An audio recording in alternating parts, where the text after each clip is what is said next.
transfer deadline day is like a game of football itself. It delivers moments of elation, overwhelming disappointment, gut-wrenching heartbreak in an allotted period of time. Whether that is those 11-hour deals where you get that player that you've wanted, or hanging on to that star player that mate has head elsewhere. It's a whole host of emotions, isn't it? And today we're going to rank the top 5. Starting off with number 5, Fernando Torres with his floppy blonde hair and potency in front of goal was simply irresistible in his opening season for the Reds. However, it seemed to fizzle out during the latter stages.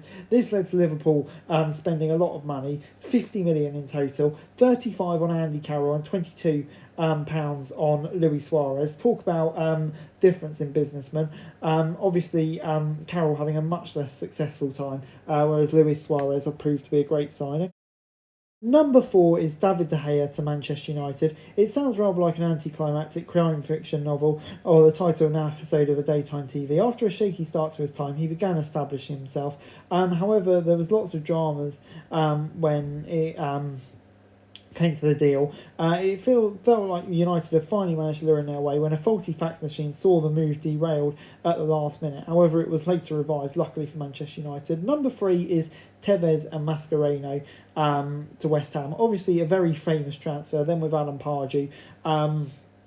It's still a pinch yourself moment, and due to the fact players were owned by third-party media sports involvement, a fee was agreed with Corinthians for the duo, despite the company still part-owning players, which obviously was very controversial at the time and remains so now. Moving on then to number 2, there's been a development at Loftus Road, said Jim White, unsuspecting of what happened. With rumours around Jermaine Defoe signing, it was thought that could be out. Unbeknownst to those breaking news, it was actually a well-known comedian and prankster, Lee Nelson, one of his sketch show characters, Jason Bennett, who turned up on the scene posing as a new striker. He joked he'd already managed to swindle his way into the England World Cup squad and was in a hilarious comedy moment. And number 1, sticking it with QPR, Peter Odemwingie. What else could it be? Turning up at Loftus Road to force a move, he drove down.